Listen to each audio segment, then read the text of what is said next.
দেখুন আজ পাটনাগড়ে রথযাত্রা কালি সরি যাইছে আজি ঠারু ইন 10 অবতার ভগবান নেসন যে বরমপুরা বলদেবজী মন্দির মাউসী মা মন্দির রামজি চক তক রথযাত্রারে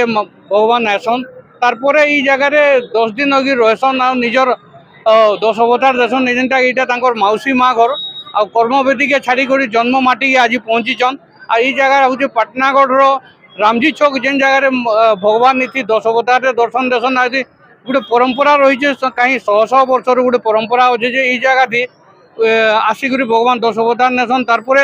হাজার হাজার দর্শক আসন শ্রদ্ধালু ভক্ত মানে আসিকি ভগবানকে দর্শন করছেন আর আমার পাখে জনে অছন শ্রদ্ধালু অছন যে বুঝমা যে ই অবতার যেন হেসি 10 অবতার সে কেন্তা হিসাবে দর্শন করছেন আর তাঁর অনুভূতি কাଣା লা ম্যাডাম আপনার পরিচয় দিয়ে দেবে। मोर नाम ममता पात्र आम आज सब आमर महिला संघ कलिंग बेश महिला संघर आम 4 जन आईचु एकाठी होकर आम सब वर्ष अवतार देखी आसु आज का मत्स्य कश्य अवतार होती महाप्रभु बहुत भल लगुच आ भक्त जन मान सब समागम होती हजार हजार लोक आसिक सब दर्शन कर बहुत भल लगुच आमको खुशी लगे। पाटनागढ़ 10 अवतार जेन भगवान को अवतार जेनटा अछि एटा गोटे स्पेशल रहसी इदि काना काना स्पेशल अछि और केनता जागजमक रहसी बहुत बढ़िया एसी तो बहुत पुराना आमर मंदिर बलभद्र जीव मंदिर टा आउ से पुरी जगन्नाथ मंदिर जमती नीति करा जाए एठी भी केतरा नीति पालन करती बहुत भल लगे आम सब वर्ष आसु आ देखु जगन्नाथ देखो निहाती भावे पूरी जगन्नाथ मंदिर रे जेन प्रकार रीतिनीति रे काम हेसी सही प्रकार रीतिनीति रे पाटनागढ़ भी तमने जेन अवतार रे हेसी से पाटनागढ़ भी सही सिस्टम रे चलसी सही रीतिकांति रेगुरी भगवान के निया जासी और हमर पाखे आर जने श्रद्धालु अछन जे पतरामा जे तांकर अनुभूति काना से जेतु इन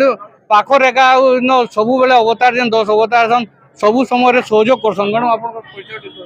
मो संयुक्त पात्र आम रामजी छक छकरे आमर घर भगवान आम पाखक आसती मौसी घर आमर रामजी छकरे मान्यता अच्छी पुरीर प्रथम पाटनागढ़ सेकेंड पुरी बोली कहते जेमिति पुरी नीतिकांति हुए सेमिति आमर ये रामजी छक पाटनागढ़ सेमती हुए आज मत्स्य कच्छ अवतार होती बहुत गहली हुए भगवान आशीर्वाद रु काली वर्षा भी छाड़गला जगन्नाथ रथ भी टाणिलु 3 रथ तापर आमर समस्ते मिसिक आलती कलु पूजा पाठ कलु पुरीर मान्यता हिसाब रे सब जिनस ये हुए नीतिकांति हुए किंतु बहुत भल लगे बहुत लोग आसती ये बहुत भिड़ हुए 10 दिन केमी पड़े जाए जना पड़े सबुदिन कौ दिन कौ अवतार हमें आज मत्स्य कच्छ अवतार होती राम भगवान होती धनु भग्न अवतार होती बहुत भल लगे समस्ते सब आनंद नौ एमती भगवान समस्त को भल रखी था सब वर्ष एमती आसता दर्शन नहीं प्रशासन भी बहुत भल सुविधा कर पुलिस प्रशासन बहुत सुविधा करुँच तो टिके टिके असुविधा हाँ शांति श्रृंखला रोचे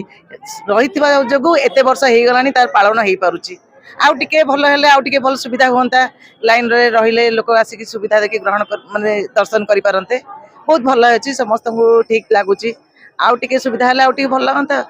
निहाती भावे देखुन हमर पाखे आर जने भक्त अछन जे तांको बुझमा जे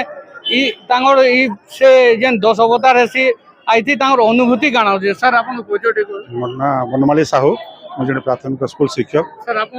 घरटा बाबाजी पड़ा पाटनागढ़ बहुत सुंदर व्यवस्था भगवान 10 अवतार आउ पाटनागढ़टा विशेष तो 80 वर्ष है तार रथ यात्रा रही पुराना गाथा तेरे भगवान भक्त एठारे बहुत माने भिड़ हुए आउ 10 अवतार तो बहुत भिड़ हुए 10 अवतार भी एटा मत्स्य कश्यप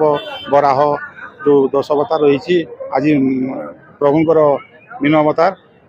तांको देखिबा पई बहुत भिड़ बहुत भल लगे तो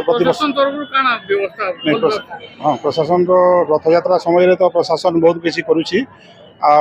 वर्तमान आमर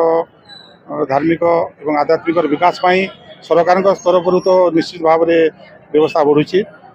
धार्मिक क्षेत्र में आप अनुभव करुवे निश्चित भाव में खाली ओडिशा रे नुहे आम देश में जागरण सृष्टि होची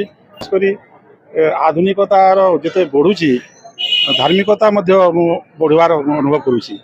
निहाती भावे देखुन पुरी रे जेन प्रकार नीतिकांति आसी प्राय पाटनागढ़ काना से टाइप रो सी काना नहीं पाटनागढ़ भी पुरी रो बहुत गुड़ाए नीतिकांति को अनुकरण करा जाए आ सेति पई तो एटा विशेष करी तार विशेषत्व रही पाटनागढ़ मध्य से भल लगे निहाती भावे देखुन जेते पाटनागढ़ पुरी के अनुसरण करी पाटनागढ़ से जेनता रथ जेन प्रकार रथ अच्छी 3टा रथ अच्छी पाटनागढ़ भी आउ तार पर मौसी माँ मंदिर के भगवान आश्रम रे हजार हजार भक्त श्रद्धालु आसिक दर्शन करसन आउ शांति श्रृंखला दर्शन कर शांति श्रृंखला लगी पुलिस प्रशासन सब बेले तत्परता देखासन। पाटनागढ़ मिर्चा न्यूज टीम ब्यूरो।